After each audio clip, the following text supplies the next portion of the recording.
एक अलग लेवल की चल रही है। अब पॉलिटिक्स वैसे साफ सुथरी नहीं है।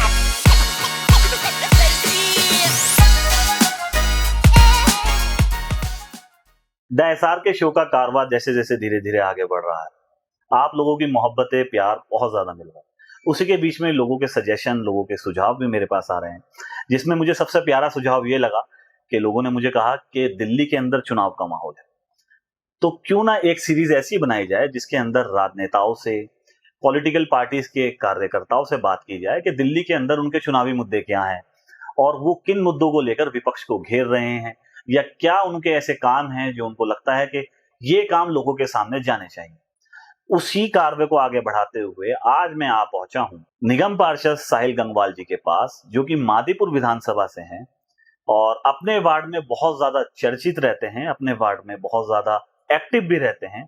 बहुत सारी बातें राजनीति की आज उनसे होंगी, क्षेत्र के अंदर किस तरीके से वो काम कर रहे हैं और किस तरीके से उनकी लाइफस्टाइल चल रहा है, वो भी बातें उनसे आज मेरे साथ वो मौजूद हैं, उनसे उन्हीं की जबानी सुनेंगे। साहिल भाई, कैसे हैं आप? बहुत बढ़िया।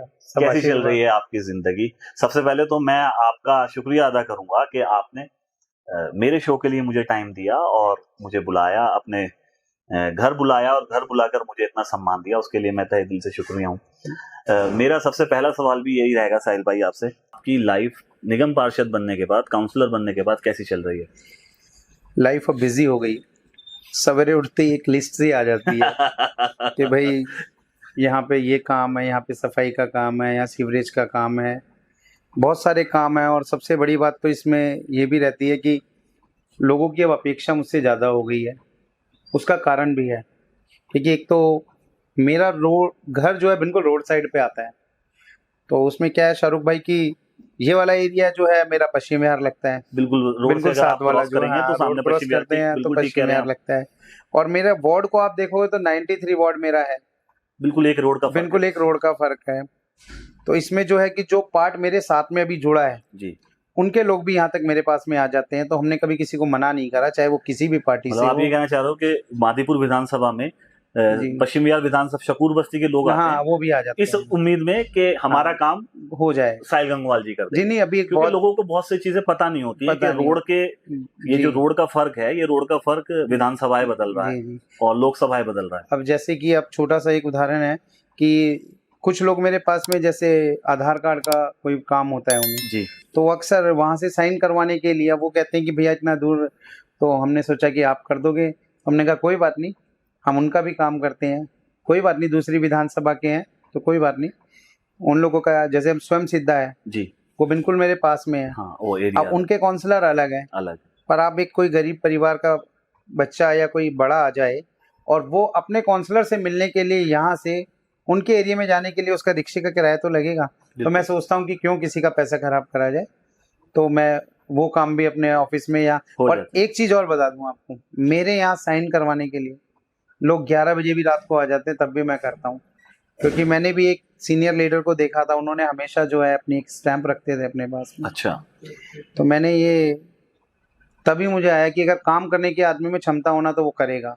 बिल्कुल, तो बस उसी कार्यशैली में काम करते लिस्ट हैं। मैं आपको बीच में मैंने इंटरप्ट नहीं करा, जो आपने कहा काम की लिस्ट आती है। हाँ, तो लिस्ट अगर मैं इसको मजाकिया तौर पर लूं तो निगम पार्षद बनने से पहले लिस्ट जो आती होगी उसमें आता होगा कि 10 किलो आटा आना है, चीनी आनी है, नमक आना है, जो कि घर से आती होगी, घर से आती और अब लिस्ट जो है वो तब्दील हो गई है कि अब सड़क बननी है, खड़ंजा बनना है जी, रोड ब्लॉक है जी, सीवर ब्लॉक है। मैंने शाहरुख भाई बताया ना कि उम्मीद हो गई है लोगों को, अब लोगों को उम्मीद। अब क्या है कि मैं देखता हूँ तो उसके अंदर अब ज्यादातर जो प्रॉब्लम्स आ रही हैं अभी हमारे यहाँ पे सीवरेज की थोड़ी प्रॉब्लम चल रही है, तो लोगों को अब नहीं पता होता तो वो आ जाते हैं, तो कोशिश करते हैं कि उनको भी हम लोग ठीक कराएं। बिल्कुल बिल्कुल, और बहुत हद तक करवाते भी हैं।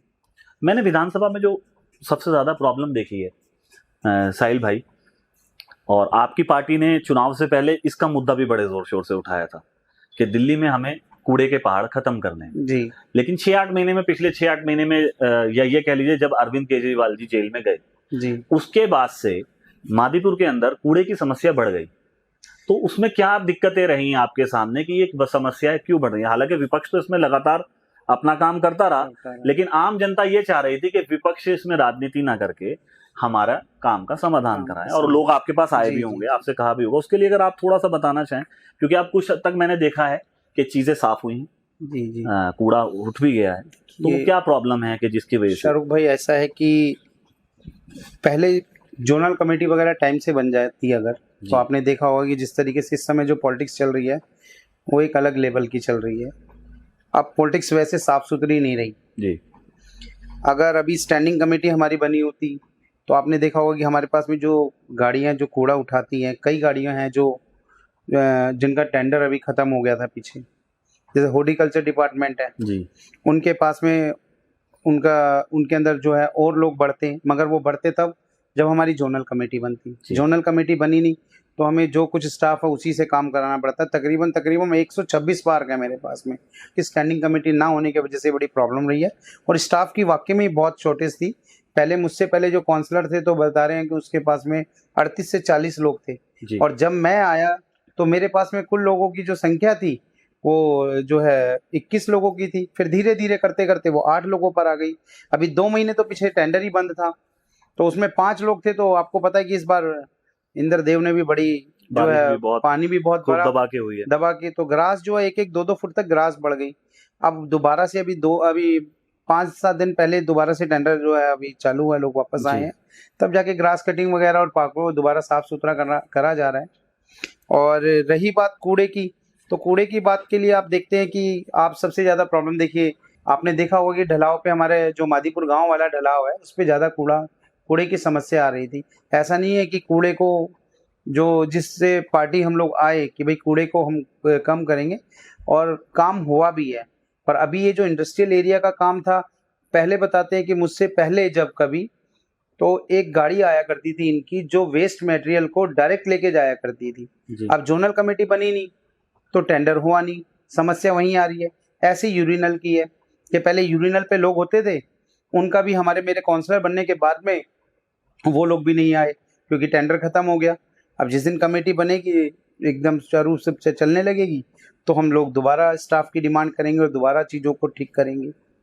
बिल्कुल। अच्छा, इसमें जो लोगों के अंदर चर्चाएं है ना, वो कभी कभी जैसे हम भी लोगों के बीच में जाते हैं तो हमें ये सुनने को मिल जाता है कि लोकल निगम पार्षद और लोकल एमएलए में कुछ ऐसी कुछ गर्मा गर्मी है, कुछ खींचातानी है जिसकी वजह से काम रुक रहे हैं, ऐसा कुछ है क्या? ये अफवाहें हैं, हो सकता है इसमें कुछ सच भी हो सकता है कि झूठ हो।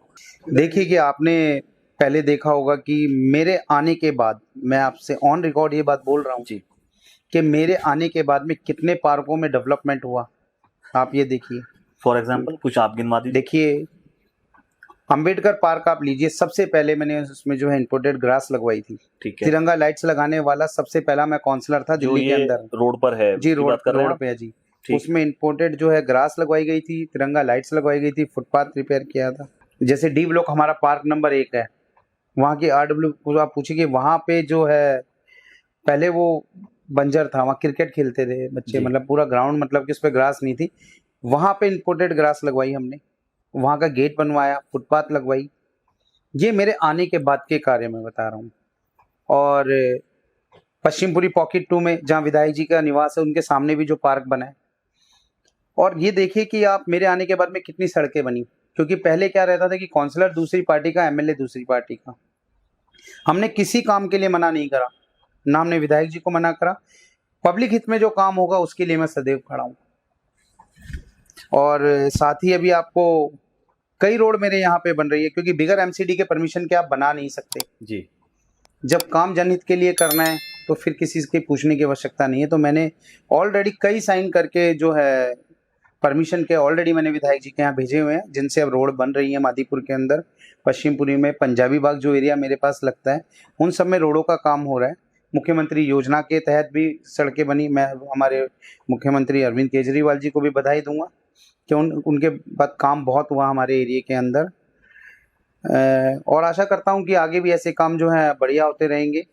अच्छा, बहुत सारे काम ऐसे हैं मादीपुर के अंदर जो दावे किए गए हैं और लोगों की तरफ से ये बातें भी आई हैं और आपके कार्यकर्ताओं की तरफ से भी बात आई है कि ये काम हमारे अंडर में नहीं था लेकिन हमने करा दिया। देखिए, तो इसके पीछे क्या आने वाले विधानसभा चुनाव की तैयारी है या ये है कि सिर्फ कि हमारी पार्टी की तरफ से हमें आदेश है तो हम कर रहे हैं? नहीं, पार्टी की तरफ से आदेश तो है, और फिर सबसे पहले कि लोग हमें चुन के काम के लिए लेकर आए हैं, ठीक है, और वो हमारा फर्ज भी है कि हम उस काम को करें। कोई फर्क नहीं पड़ता। देखिए, आपने मादीपुर गांव के अंदर इतना बड़ा काम हुआ, 3 करोड़ 72 लाख रुपए के ग्राउंड का, वो डीडीए डेवलपमेंट फंड का पैसा था। नरेंद्र मोदी जी मेरे भी प्रधानमंत्री हैं, आप अरविंद ये केजरीवाल उनकी जी बात भी। कर रहे हैं जो रोड अभी जो सीवर मादीपुर गांव की में जो नालियां बन रही हैं जी और जो वो काम चल रहा है, जी ये बड़ा एक हाँ काम, जी अच्छा काम हो रहा है जी मादीपुर जी। के अंदर। नरेंद्र मोदी जी मेरे भी प्रधानमंत्री हैं, अरविंद केजरीवाल जी मेरे भी सीएम है, आतिशी जी भी हमारी सीएम है। ये बात बोलने के लिए एक बड़ा दिल चाहिए कि एक दूसरी पार्टी का नेता बोल रहा है कि नरेंद्र मोदी जी, ये फंड जो है ये उनके डीडीए से, डीडीए से ये आया है। फंड डीडीए से, विलेज डेवलपमेंट फंड का पैसा आया। जी, इसमें जो काम कर रही, जो एजेंसी काम कर रही है, वो एमसीडी कर रही है। ठीक है। तो मैं, देखिए, जो काम हुआ है उसके लिए तो मैं धन्यवाद दूंगा कि भाई इसमें जो है सेंट्रल का भी धन्यवाद है, और हमारे अरविंद केजरीवाल जी का भी धन्यवाद है कि सबसे बड़ी बात कि मेरे मादीपुर के जो निवासी हैं, इतने सालों बाद उनका काम हुआ। सबसे ज्यादा खुशी मेरे को इस बात की है। कोई फर्क नहीं पड़ता कि कोई किसी से, मैंने आपको छोटी बातों में बोला कि नरेंद्र मोदी जी मेरे भी प्रधानमंत्री है, अरविंद केजरीवाल जी मेरे भी सीएम है, तो लोगों के हित में काम होना चाहिए, मेरा ये मानना है। मैं गंदी राजनीति नहीं करने आया हूँ, बस यही मैं आपको कहूंगा उस काम के लिए। आपकी जब जिस टाइम आपका चुनाव चल रहा था, जी उस टाइम पे एक बात उठती थी कि मादीपुर के अंदर एक लाइब्रेरी बनने वाली है, जी उसकी बात कहाँ तक पहुंची है? क्योंकि यूथ जो है जी उसको, फिर भी मुझे ये लगता है कि जो पढ़ने वाला बच्चा है उसको नाली अगर बह रही है तो क्योंकि वो तो अंदर बैठ के पढ़ रहा है, स्कूल है, उसके बाद उसके ट्यूशंस हैं, तो उसको ज्यादा जरूरत है, उसको ये चाहिए कि मेरे लिए इंस्टीट्यूट अच्छे हों, स्कूल अच्छे हों, कुछ ना हो तो कम से कम लाइब्रेरी तो एक हो, और जो कि हमारी विधानसभा में नहीं है। बहुत जरूरी भी है। सीएम साहब को भी लेटर भेजा हुआ है जी, कि मादीपुर के जो बच्चों के लिए लाइब्रेरी के लिए, और आप सर जरूर इसमें देखें, और मेरे कार्यकाल के अंदर पूरी उम्मीद है कि मैं इसमें लाइब्रेरी मादीपुर के अंदर बनाऊं, क्योंकि मैं देखता हूं जब यहाँ के लोग, यहाँ के बच्चे जो हैं दूसरी जगह पढ़ने को जाते हैं, जबकि हमारे पास में बहुत स्पेस है। तो उसके लिए हमने कई जो है गवर्नमेंट को हमने लिख के भेजा हुआ अपनी तरफ से कि मादीपुर के लिए बहुत जल्दी से लाइब्रेरी बनाया है। जैसे हमने इसमें एक पार्ट भी देखा है, जैसे हमारे पास में आपने देखे होंगे कई जो है पुराने शौचालय जी, जो किसी यूज़ के नहीं है, तो हमने उनके लिए बोला है कि आप इनके अंदर हमें कोई, जैसे बाहर का है, आपने देखा होगा कि जहाँ मेरा ऑफिस है जी, जी, ए ब्लॉक के अंदर, उसके साथ में एक यूनिट, हमने उसके लिए प्रपोजल भेजा हुआ है कि लाइब्रेरी इसके अंदर बच्चों के लिए एक बढ़िया सी लाइब्रेरी का प्रस्ताव हमने रखा है। देखो, बहुत जल्द उसके लिए भी जो है सरकार करेगी, ये मेरे को पूरी उम्मीद है कि वो काम मैं करा के लेकर आऊँगा, क्योंकि यहाँ के लोगों की उम्मीद बहुत है। और बच्चे जो है, मेरे को स्पेशल जो है यूथ के जो बच्चे हैं, वो अक्सर इसी की बात करते हैं, और मुझे बड़ी खुशी होती है, क्योंकि एजुकेशन के बिना कुछ भी नहीं है। यूथ तो इस आपसे इसलिए कह रहा है ना, क्योंकि उनको लगता है कि यार बहुत छोटी सी उम्र में आप निगम पार्षद बने, जी, और ये जो कि एक अच्छी बात है, क्योंकि आदमी जब यूथ होता है तो उसको लगता है कि ये भी सामने वाला यूथ है। अट्रैक्शन है। मैंने हमेशा कहा कि पार्षद मैं नहीं हूँ, पार्षद यहाँ सभी हैं, क्योंकि अगर आदमी के अंदर एक मैं होती है ना, कि जैसे कि मैं हूँ, फिर उसके बाद मेरा बेटा है, फिर मेरा बेटा है, ऐसा नहीं होना चाहिए कभी भी। आप पब्लिक के लिए अगर आपने काम कर रहे होते तो शायद मेरे मादीपुर वालों को पहले ही लाइब्रेरी मिली होती, पहले ही ये हॉस्पिटल अच्छा हुआ होता। पर चलो, मैंने कहा ना कि गंदी राजनीति के लिए नहीं आया हूँ, सबकी अपनी अपनी समझ है। एक सवाल मेरा एक छोटा सा है, उसके बाद हम अपने पॉडकास्ट को थोड़ा सा कंट्रोवर्शियल तरीके से इसको लेकर चलेंगे। हो सकता है कुछ जगह आप फंसे, कुछ जगह मैं फंस जाऊं, लेकिन मैं पूरी कोशिश करूंगा आपको फंसाने की। एक सवाल मेरा आपसे छूट गया, राजनीति में आने की वजह क्या रही मेन, कि राजनीति में आए आप? क्योंकि आप किसी और भी फील्ड में जा सकते थे, राजनीति ही आपने क्यों चुनी? इसमें ऐसा है कि मेरे फादर साहब का एक सपना था जी, मेरे फादर साहब ने इलेक्शन फाइट किया था, एक 2001 या 2 में फाइट किया था। तब हम लोग बहुजन समाज पार्टी से, मेरे फादर ने इलेक्शन फाइट किया था जी, और हम पूरी दिल्ली में फर्स्ट नंबर पर आए थे, और मादीपुर में हम दूसरे नंबर पे आए थे। पहले नंबर पे उस समय कांग्रेस आई थी, और बीजेपी उस समय भी तीसरे नंबर पे आई, जो मेरे इलेक्शन में भी वो तीसरे नंबर पर आई। ठीक है। और बस मुझे ये खुशी है कि आज काउंसलर बनने में, कि मैंने अपने पिताजी का सपना साकार करा, और बाकी जनता का जो है प्यार मिल रहा है, अब आशीर्वाद मिल रहा है, तो बस कोशिश करेंगे कि भाई उनके जो हमने उनसे प्रॉमिस किए हैं उन पे हम खरे उतरे, जिनके लिए वो चुन के लेकर आई हैं। 3-4 महीने बाद दिल्ली में चुनाव का माहौल है जी। और चारों तरफ बातें चुनाव की हो रही हैं और पार्टी से अपने लिए टिकट की डिमांड करना ये आदमी का अधिकार है जी। और कोई भी मांग सकता है, वो चाहे अगर वो उस पार्टी का कार्यकर्ता भी नहीं है और वो उस पार्टी में किसी भी पार्टी में जाकर टिकट मांगता है तो ये उसका अधिकार है। पार्टी दे ना दे ये बात की चीजें होती हैं। तो साहिल गंगवाल क्या निगम विधानसभा का टिकट इस बार जो आने वाला चुनाव है वो मांग रहे हैं या सिर्फ अफवाहें चल रही हैं कि नहीं? आपने सही कहा कि आप सवालों में फंसा सकते हो। ऐसा है कि देखिए, आपने सही कहा कि भाई सभी का अधिकार है मांगने का, पार्टी तय करेगी जो भी है, क्या बेस्ट है उस समय देखा जाएगा। और मैं तो कहता हूं कि भाई कार्यकर्ता भी बड़ी उम्मीद से होते हैं कि भाई आप अपना बेस्ट दो, बाकी सब पब्लिक भी देख रही है और ऊपर वाले भी देख रहे हैं, जो होगा तो टिकट इस बार मांगा जा रहा है। देखिए, इसका जवाब आपने घुमा दिया। नहीं देखिए सर, मैंने कहा ना, आला कमान जो तय करेगा, अरविंद सर जो तय करेंगे, पार्टी के शीर्ष नेतृत्व जो तय करेंगे, उन नीतियों पे काम करेंगे हम। और अभी तो स्टार्टिंग है, अभी 2 साल होने को है, अभी तो स्टार्टिंग है।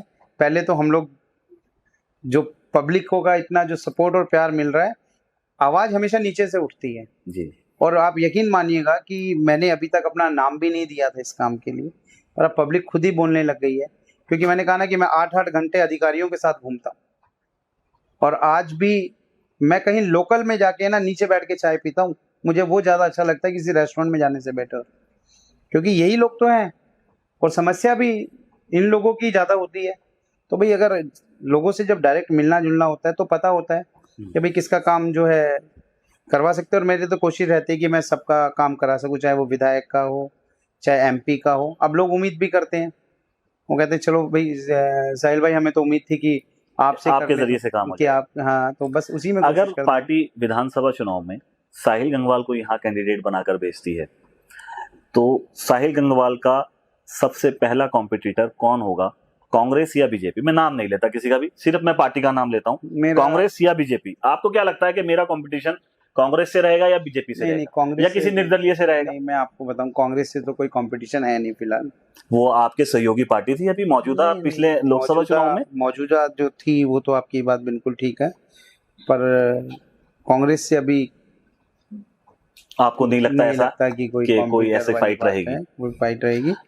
अगरचे कोई कांग्रेस ऐसा कैंडिडेट उतारे कि जो लोगों के मुद्दों को लेकर चलता हो। अपनी बात रखने का सभी को अधिकार है। आप ही ने कहा ना कि कोई मना तो किसी के है नहीं, आप भी मांग सकते हैं टिकट को, सही सी बात है। और लोग आप बहुत, जब से फेसबुक व्हाट्सएप वगैरह ये सब आए हैं, सोशल मीडिया जब से आया है ना, लोग आज समझते हैं। आज एक छोटा बच्चा भी सवाल कर लेता है। बिल्कुल। जब हम लोग जाते हैं तो कई बारी की मैं अभी थोड़े दिन पहले का एक वाक्य है, मैं निकल रहा था यहाँ से तो उन्होंने बोला झाड़ू वाले अंकल हो ना आप? तो इसका मतलब उस बच्चे के दिमाग में वो प्रिंट हो गया।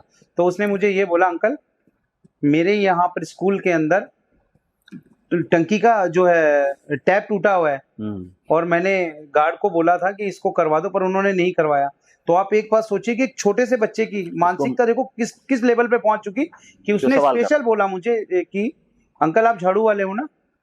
अंकल मेरे स्कूल के अंदर जो है वो टैप टूट गया। आप यकीन मानिएगा, ये हमारे यहाँ स्कूल है 1212 जी। तो मैंने पूछा तो उन्होंने कहा सर वो रिपेयर करवा दिया हमने, टैप तो टूट गया था दोनों।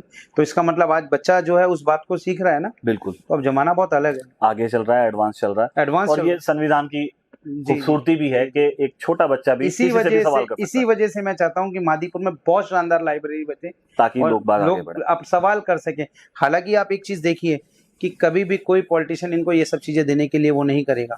अरविंद जी एक ऐसे थे जिन्होंने स्कूल के लिए सोचा, शिक्षा के लिए सोचा। मैं वो नहीं कह रहा हूँ, जो हकीकत है, ग्राउंड रिपोर्ट जो है आज वो ये है कि अरविंद केजरीवाल जी एक ऐसे शख्स थे। आज आप मेरे जो है मादीपुर में स्कूल के देखो क्या सुंदर बना दिया उन्होंने। तो मैं भी चाहता हूँ कि, और मैं आपके चैनल के माध्यम से अरविंद सर से और आतिशी मैडम से ये रिक्वेस्ट जरूर करूंगा, मैं एक आऊंगा, आपको वहां लेकर आऊंगा मैं आपको, आप अपनी बात पूरी करिए, उसके बाद मैं अरविंद जी और आतिशी जी पे आपको जरूर लाऊंगा। नहीं, मैं तो उनसे यही कहूंगा कि मेरे मादीपुर के लिए एक बहुत शानदार लाइब्रेरी बनानी है और वो मेरा सपना भी है और मैं कोशिश करूंगा 100% उसको पूरा कर पाऊँ। अरविंद केजरीवाल जी जेल में थे जी, आप ये तो जग जाहिर है, सबको ही पता है कि वो जेल में गए।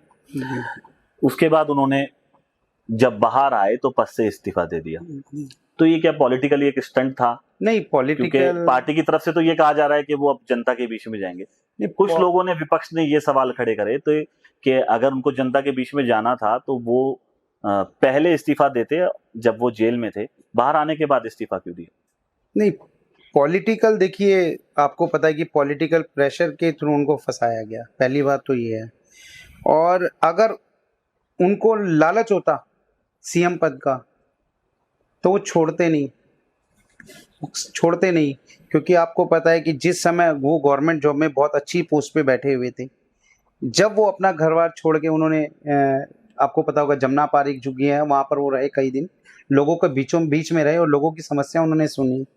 उसके बाद में आपको मालूम होगा कि जब पोल पे वो चढ़ते थे लोगों को इलेक्ट्रिक बिल के लेकर, आज वही आदमी मुख्यमंत्री बना, आज लोगों का मसीहा बना।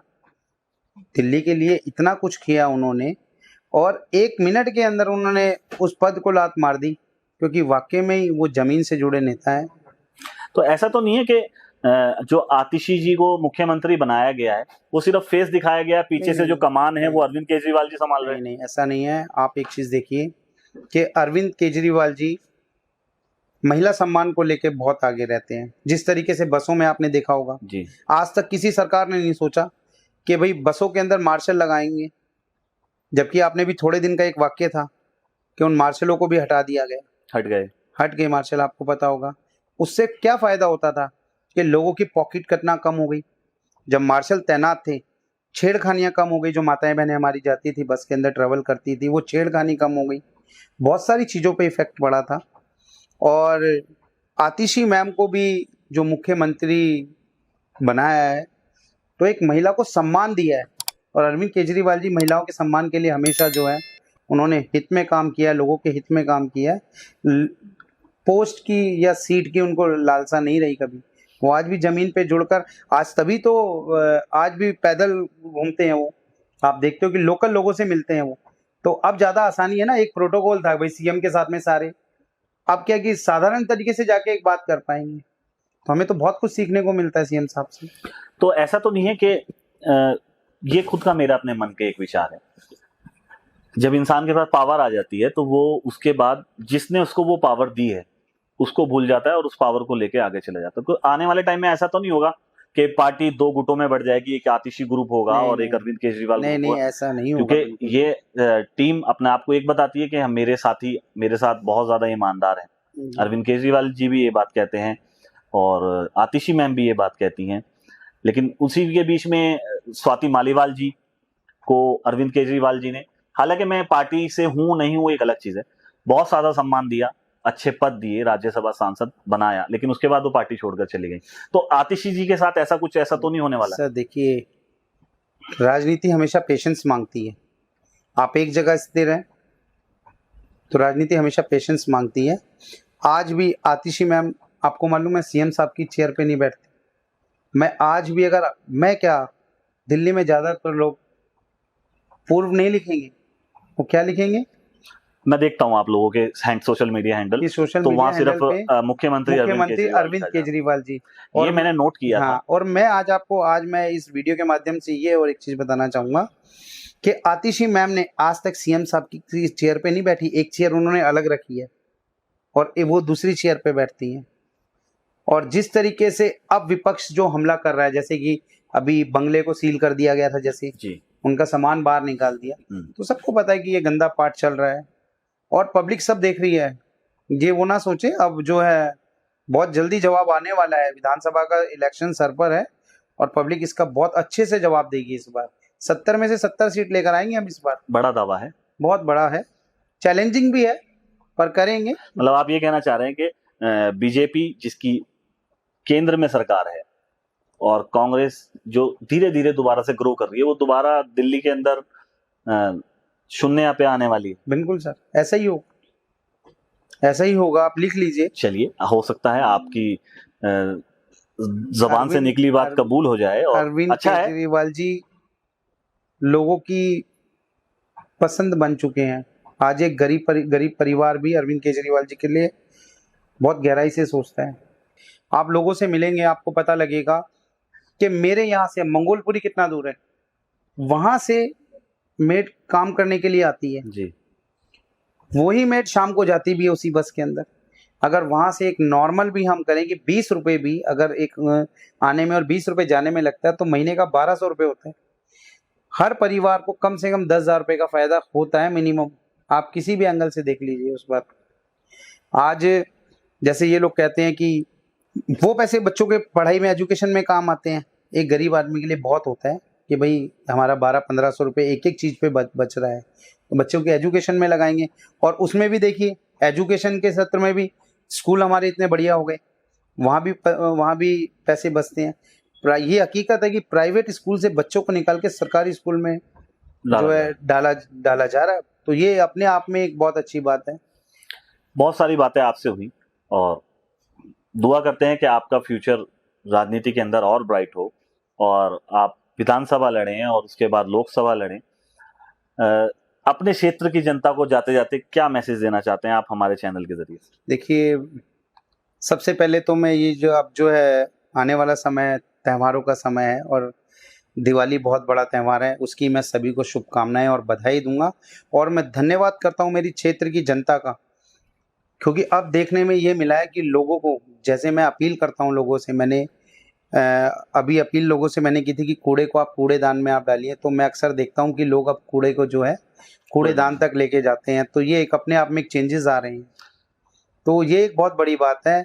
तो मैं धन्यवाद करता हूँ पूरी क्षेत्र की जनता का कि आप लोग मेरा हमेशा सहयोग करते हैं और मैं हमेशा 7 दिन 24 घंटे आप लोगों के लिए खड़ा हूँ। मेरे फ़ोन पे चाहे कोई भी कॉल हो, आधी रात को भी मैं फ़ोन उठाता हूँ, भाई क्या पता कोई किस इमरजेंसी में मुझे याद कर रहा है। तो मेरा ये खुद का मानना है कि भाई जब लोग चुन के लेके आए तो हम उनके साथ में खड़े होंगे।